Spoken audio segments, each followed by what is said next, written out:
Welcome back for episode 5 of our Cabinet Vision Q&A. And if you haven't seen the previous 4 episodes, you can find them in our community or on YouTube. And so basically in videos like this, we take questions that come in our community about how to use Cabinet Vision or maybe even specific examples that they'd like to see somebody explain, and then we answer it in a video like this. So today's video is pretty technical again. It seems like we get into the really complex ones, but hopefully you've been enjoying this. Let me know if there's any comments or any ideas you would have. But yeah, so today we have a question from Adrian. Adrian is a good friend of mine, and he had a question on Report Center. And more specifically, he's wanting to know how the Notes tab in general works in Report Center, as far as, how do you link the Notes table in with another table? Say you have a door report or a cabinet list report. How do we get notes where we need them? And the sorting and grouping part, he says, seems a bit complicated, and it is. You have to know SQL, and then even when you know SQL, it's still kind of weird sometimes. I have been thinking about doing kind of a more in-depth course on custom reports, just because there's so much there, and there's so much power there as well. And I actually put a little poll out there, so if you're in our group, feel free to go vote. You can find the link in the description of this video. But I'd love to hear your thoughts, because there's not a lot of info on custom reports. There's a few good videos out there. I think Brandon Ward has a couple good videos, but I might focus a little bit on custom reports here in the near future, because I think it's something that, yes, it's very advanced, but it's another one of those things that the payoff is huge, because you can do whatever you want with the once you understand how they work. So in today's video, I'm going to keep it pretty fine-tuned to joining notes to different types of tables, but at the same time, I think you'll kind of get a good glimpse of just customizing reports as a whole. So let's get into it.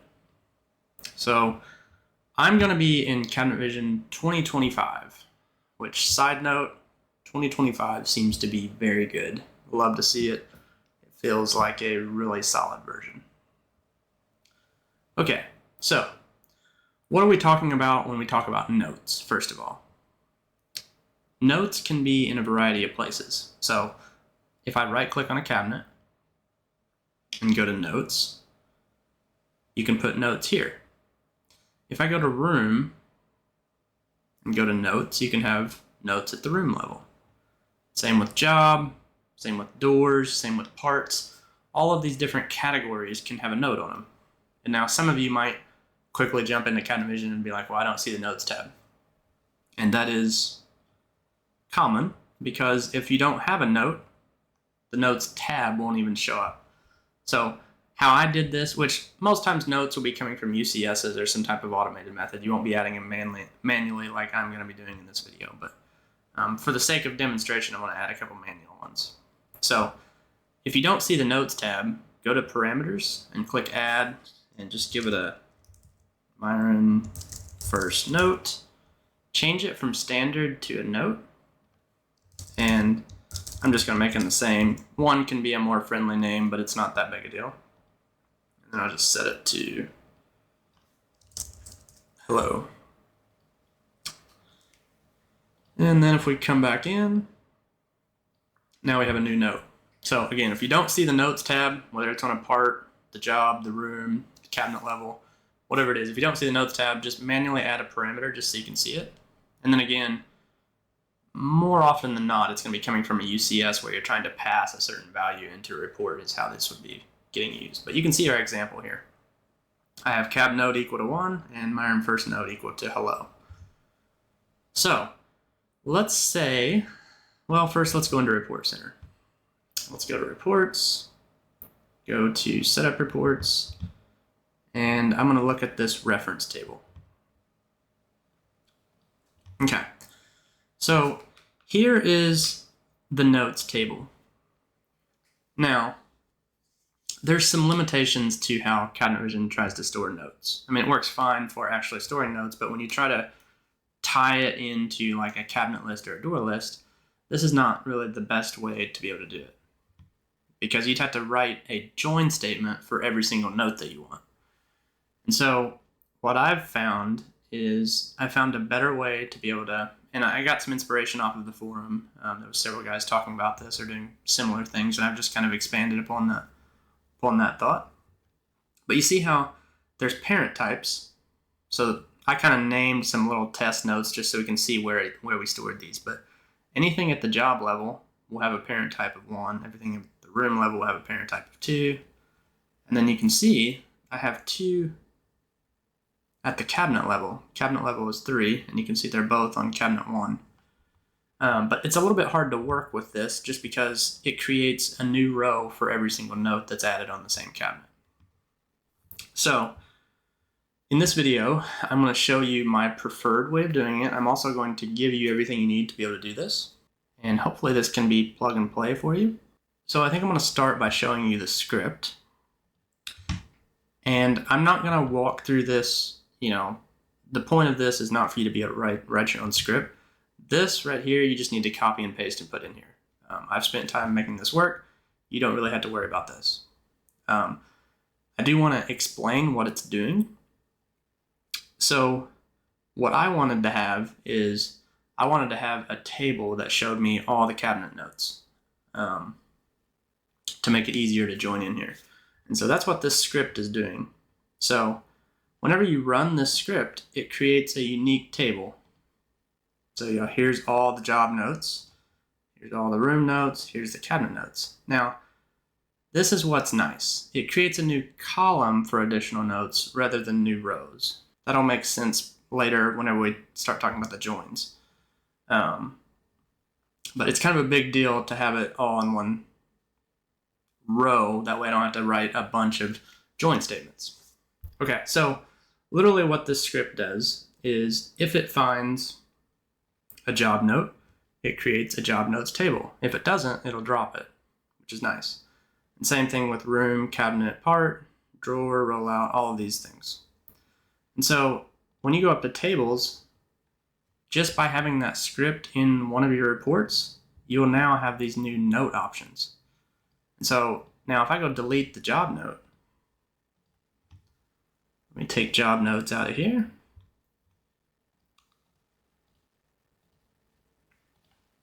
Go back to Report Center, set up reports, and go on my notes reference table. Okay, so now that I've deleted that one, you'll see I don't have a notes job. So it's not like creating unnecessary tables and you don't get left with a bunch of messy tables. So the script works pretty well. So if you don't have notes on a certain thing, it won't show up. And beyond that, there's really not too much I'm going to explain here. It's basically just adding those specialized tables. And like I said, I will have this in our community that you can just copy and paste this into your script section. Okay, so, and you can see notes job is no longer valid here. That's fine. I'm just going to take that out of here. So this is great. We can see our notes, but the point of this whole video, the question that Adrian asked is, how do I take a note and join this to my cabinets table or to my doors table? So now I'm going to show you that. So I have this blank report. There's absolutely nothing on it. If I go to designer, totally empty report. If I go to report properties, there's no tables. I do have my script on here as well, but no tables. Okay, so I'm going to give you a couple examples, and I'm going to start very simple. I want to start with just a very basic cabinet table and a very basic door table. And then maybe at the end, I'll just modify one of the system reports and add a note into a more complex query. But I think it'll be beneficial to start from a very basic one. So let's click Add New Table, and let's go to the Cabinets table. And we'll grab cabinet ID, maybe width, height, depth, and cabinet name. Okay, so very basic table. And I'm actually going to drop one more cabinet in so we can see what happens whenever there's not a note on another one. Okay, so this one has our note, this one doesn't. Okay, back in we go, set up reports, and go to notes tutorial. Okay, So now we have cabinet ID 1, cabinet ID 2. Now, what I want to have, if you're all familiar with designing reports, it's important that you get your data all in one table. And so this is what a query looks like. This is called a SQL query. And this is where you say, I want this column, this column, this column from a certain table. And it's fairly easy to understand on a very, very basic one. I can say select cabinet ID, and that gives me the cabinet ID quantity, or column, excuse me. And I can say cabinets.width, and that gives me the width column. And then I just simply say from the cabinets table. Now, the thing with SQL queries is it has to be very precise. You have to tell it what table it's coming from and find the exact column name. So it is very, if I mess up a space here, I get an error. So that's one thing that can be difficult for some people is, how do you know what names to put in? And they make it pretty nice with the wizard. Like as long as you start from the little wizard and, check the box, you can easily see what the names are. So it's not like they're some mysterious thing that you can't figure out. Use this little window here to help you see what fields are available. Okay, but again, this is a very, very basic query. But this is not going to be a full SQL tutorial. I'm just going to try to explain a little bit to kind of get your feet wet and kind of get started. But what I would like to see is, you remember back on our cabinets list, in my little reference table, I would like to be able to pull the cabinet note and maybe even my first note into that same column. Now here's, you can't just say, my first note or whatever, that it has no idea what that is or where it's coming from.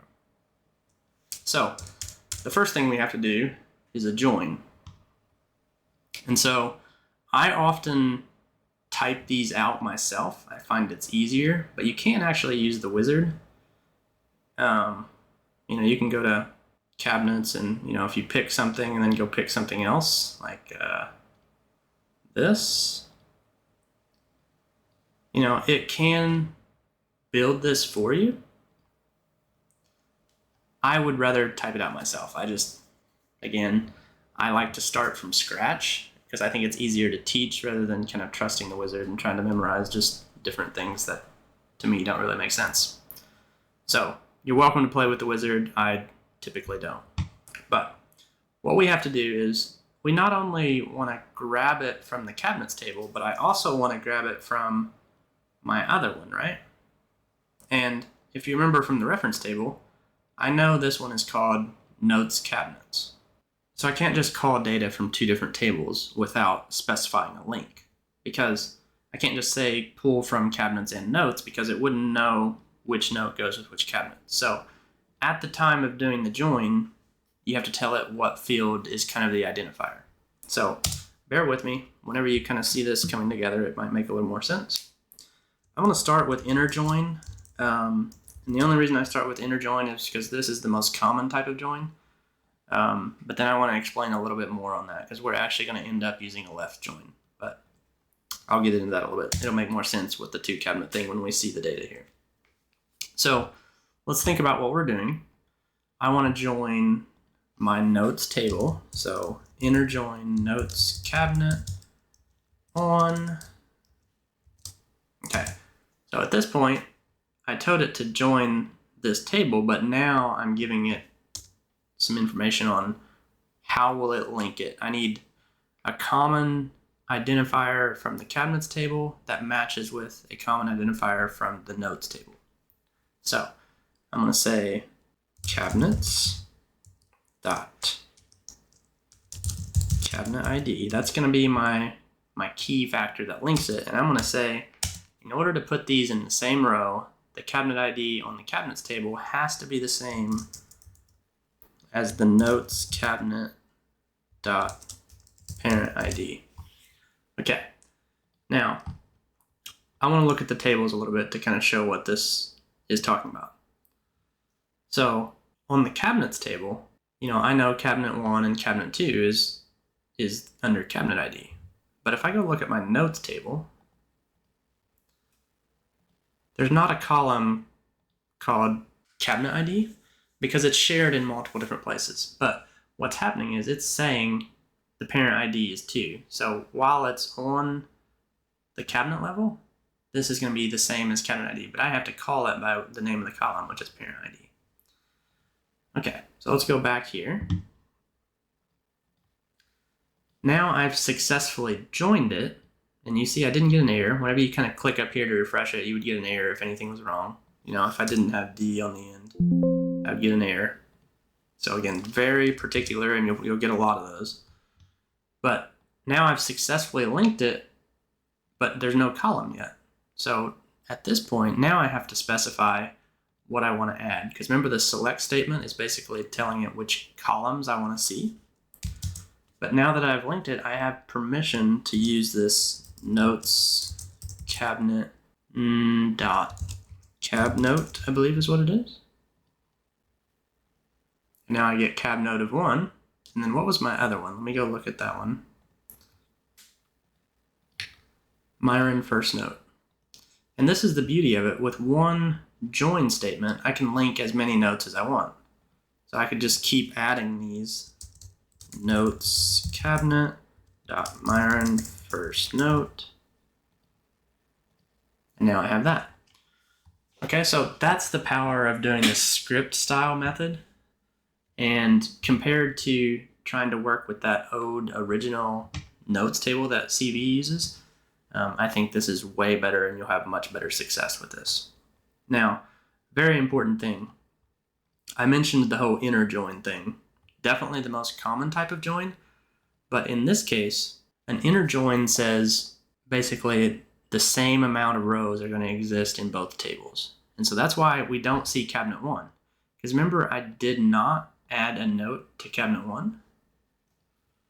So there's no note here. And so what an inner join says, if it doesn't find a match in both tables, then just don't show that row at all. And in this case, that would be very bad because, you know, we don't want to just only see a list of cabinets that has a note. We want to see all cabinets. And so I'm going to change this to a left join. And now we see both of them, even though cabinet 1 does not have a note. Okay, so that's the first thing that we need to know is how to write this join statement and then how to tell which columns we want. Because there'll be times, you know, you might have 10 different notes on a cabinet and you might only want 1 or 2. And that's what makes this method so flexible, because you can literally just call out whatever columns you want. Now, you do have to be very careful about how you name them, because if you go back and change your note later, it would break your report until you go and update it. But this is a really nice way of doing things. Now, let's do another example. Let's use the doors example.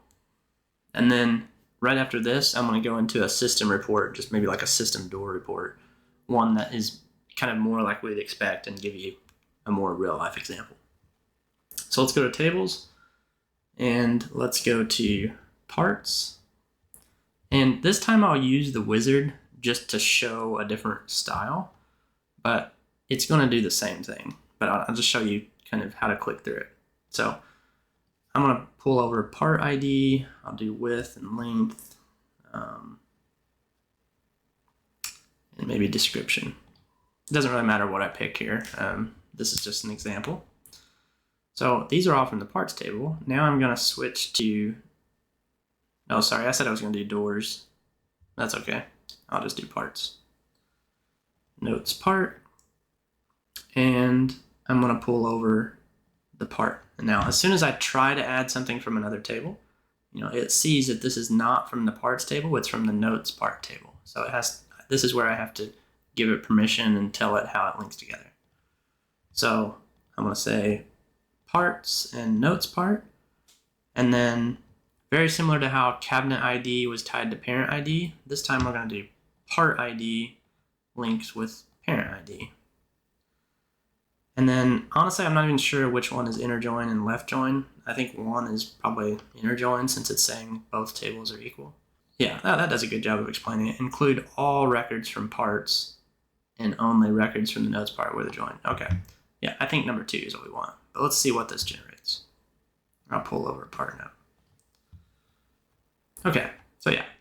Now this looks almost identical to how we did it, right? We wrote left join, we said notes part on part ID equals, yeah, I basically wrote the exact same thing. So the wizard is probably easier if you're just getting started, but I find it very helpful to kind of deconstruct and figure out what this statement is saying exactly. But you can see how the wizard might work nice as well. And then because we checked the box, it put it in the select statement. And so now I not only have all of my parts, I added a little random note on one of the bottoms, and you can see I put a 1 there. So that's 2 examples of cabinets notes. Doors would be exactly the same thing. What you have to do is you have to find out what the identifier is and make sure it's the same. But, because like here I see that the part ID is 11, and if I would go to the parts table, you can kind of verify your work here. Because see, parent ID is clearly 11. And so, if you don't know the links, you have to do a little research, but it's pretty safe. Like, for cabinet, there's a cabinet ID. For door, there's a door ID. And for parts, there's a part ID. And they all map back to that parent ID field in the notes field. So hopefully you're kind of seeing this come together. Now, what I want to do next is I want to take a little break and show you kind of the power of this, because we talked about how there was 2 notes. Let's say you all of a sudden you want to add a new UCS that stores, I don't know, the construction method or something random, and again, you'd probably be doing it through UCS, but I'm just going to call it construction, because nobody's going to be actually manually typing in notes this way, but I'm doing it manually because I don't want to get into the whole UCS part in this video. So let's just say standard overlay.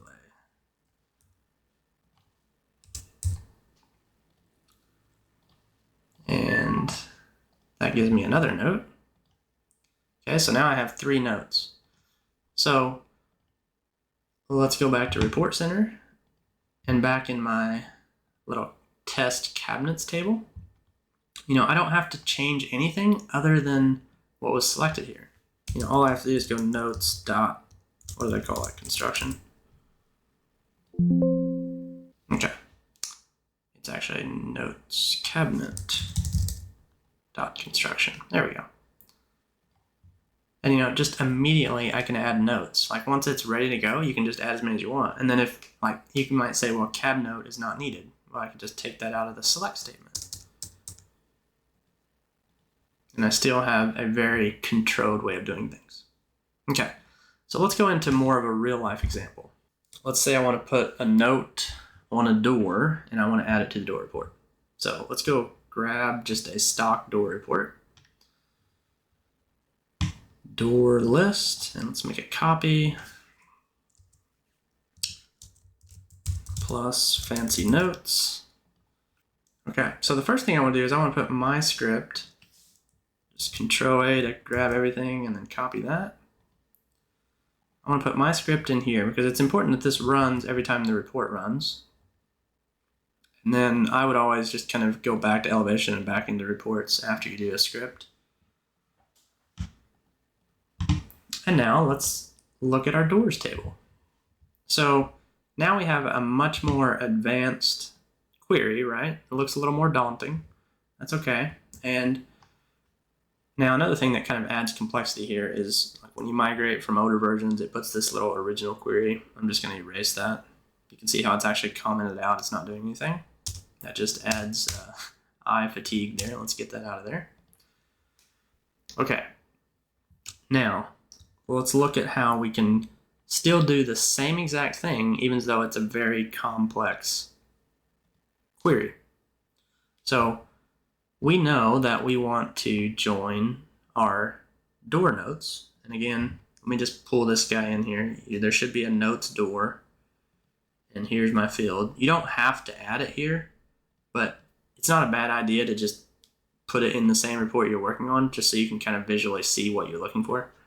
And then I would delete it as soon as you're done, but just as a temporary,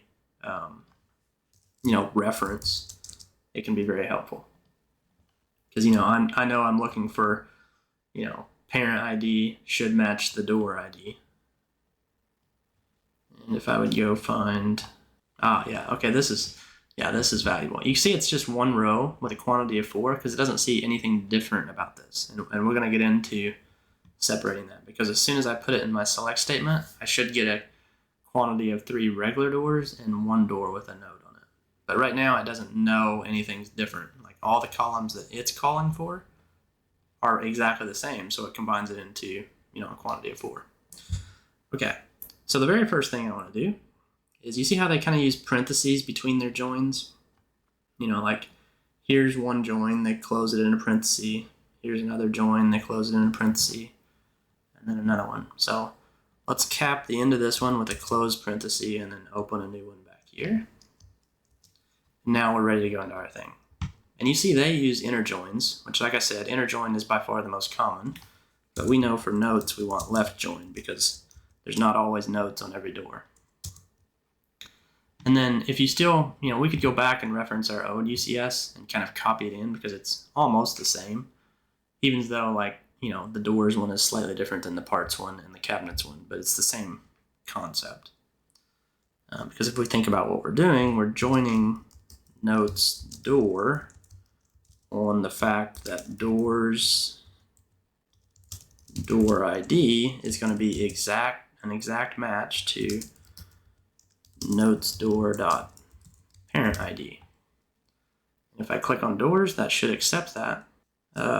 Notes door dot door note. Okay, and then because there's a group by clause, I'm not going to take the time to go into too much detail, but whenever you see a report that has a group by clause, whatever you put in the select statement, you have to put down here as well, is the main concept. Okay, perfect. So now you can see it split it up. We have a quantity of 2 on each of them, because remember I put just the notes on 2 of them. And so it split that rather than saying there were 4. Now there's 2 without a note and 2 with a note. And so you can see how, our simple table and this more advanced table, it's kind of the same thing. Like as long as you get your join statement in there, and as long as you're able to specify in the select statement, and then if there is a group by, you put it in there as well. Now, technically, you would have to modify the cabinet quantity statement as well, because what would happen, like let's say I go into my report, and let's just add, maybe in place of hinge, I'll put my note. What is this called? Door note.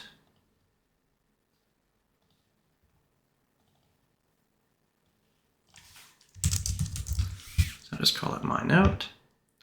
And this will show you what I'm talking about with why the cabinet quantity will be incorrect.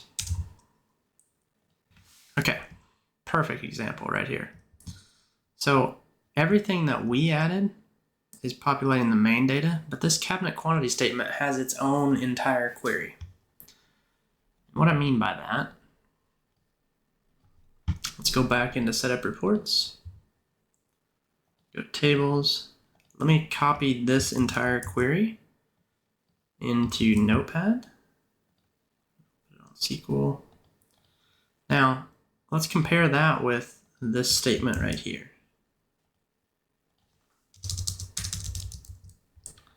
And you see it did the whole original query thing too, which we can just get rid of. But this is a little bit weird. Like if I would kind of break this down here from group by and then having. So it's formatted a little bit differently, but it's made specifically to get that little, number of doors on each cabinet. But you can see my inner join is now no longer the same. So what I should really do is copy what I edited there. And not only that, but also the group by needs to include this door node, because I have to make sure that the cabinet quantity knows about this new field. And arguably I should probably put it in the having. Let's see if it works without it. But I would probably have to do a little having phrase here as well.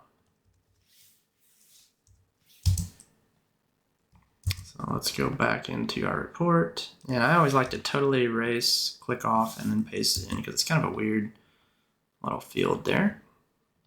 And now let's see if we happen to fix it or break it.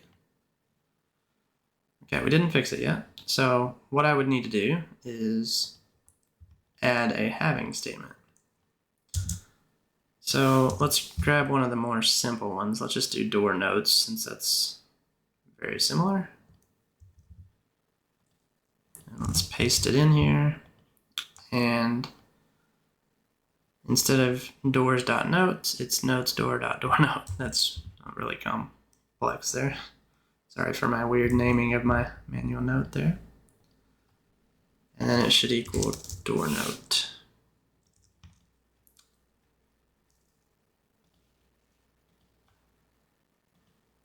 Okay. That seems logical to me.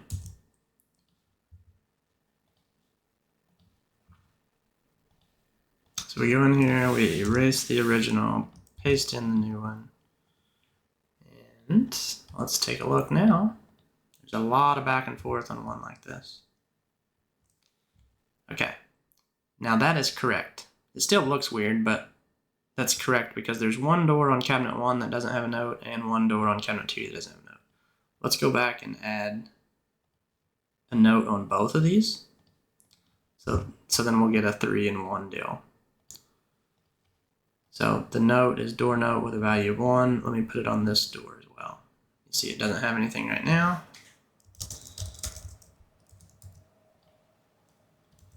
And let's make it an integer with a value of 1. And let's go see what our report thinks of that. Yeah, now that is sweet. And that's what trips a lot of people up because it's almost like you build the query for the main report and then you almost have to like build a whole nother query just to get this accurate as well. And so a lot of people will forget about this or not be aware of this.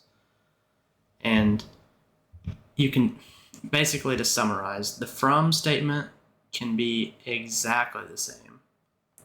And the group by statement can be exactly the same, except you would want to leave the cabinet ID. You know, my main query doesn't have cabinet ID, but the cabinet quantity will always group by cabinet. But like everything from here down to the having statement should be an exact duplicate of the group by here. Because the goal is whatever your main report is doing, you want your cabinet quantity to do the same thing, except you see it's just structured a little bit different. So I'm sure that's probably a bit overwhelming for some if you don't know what SQL language looks like, but I think it'll still be helpful because you'll at least see that, okay, the point of SQL queries is to pull the data in and then we're able to use the data on the front-end designer. Now, I think, you know, if I were to do a course, I would more do it from the ground up, start with the language, then go into pulling the data in, then go into the designer. Because it's like there's so many pieces you have to learn about. You know, it's not just, well, you know, SQL, now you understand it. You have to kind of understand this whole interface here and how it works. You have to sometimes know the scripting language. Then you have to know the report designer, which is another whole thing in itself. And it's like there's all these areas that without seeing how they all tie together, it's kind of overwhelming. But hopefully this did a good job of answering this. This is how I like to do my notes. And so in his case, you know, he's saying he'd use a UCS to get the boring distance from the end of the door. It'd be very simple to, in a UCS, create a note. And now that we know how to join notes to our doors report, you know, we'd be good to go. And really, like, the only time I ever use notes is when I'm doing something in a UCS and I need a way to pass it to the report center. Because, you know, attributes and regular parameters you can't see in the report center, but notes are like these special little things that it does store them in the table and I can access them. And so it's a pretty powerful way, especially of transferring kind of more custom information. But hopefully that gives you kind of some inspiration. Like I said, I will put this this script so that you can download it. And like I said, this is specific to CV 2025. If you're using 24, just change that to 24. If you're using 23, it'd be a totally different method, because in 24 they changed to T-SQL, and this style of, or this method doesn't work on anything prior to 24.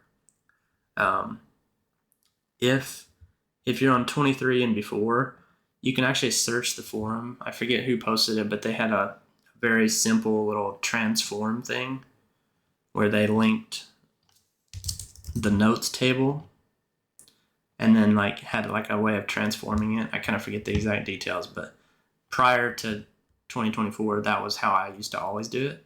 But now that I'm in 24 and 25 with the new T-SQL style, I find this works the best. But there's a lot of different ways to do stuff. But hopefully that gives you some inspiration on how you can start pulling some custom information into your reports. So that's all for this video. And again, if you're not in the community, you are more than welcome to join. There's discussion here, and a lot of it's not so much about like just, quick support and we're answering every question. It's more about you ask questions that inspires videos like these. And, we'll sometimes go and comment and, solve things here and there, but it's not intended to be we're going to solve all your problems in a free community. But we'd be more than happy to have you here.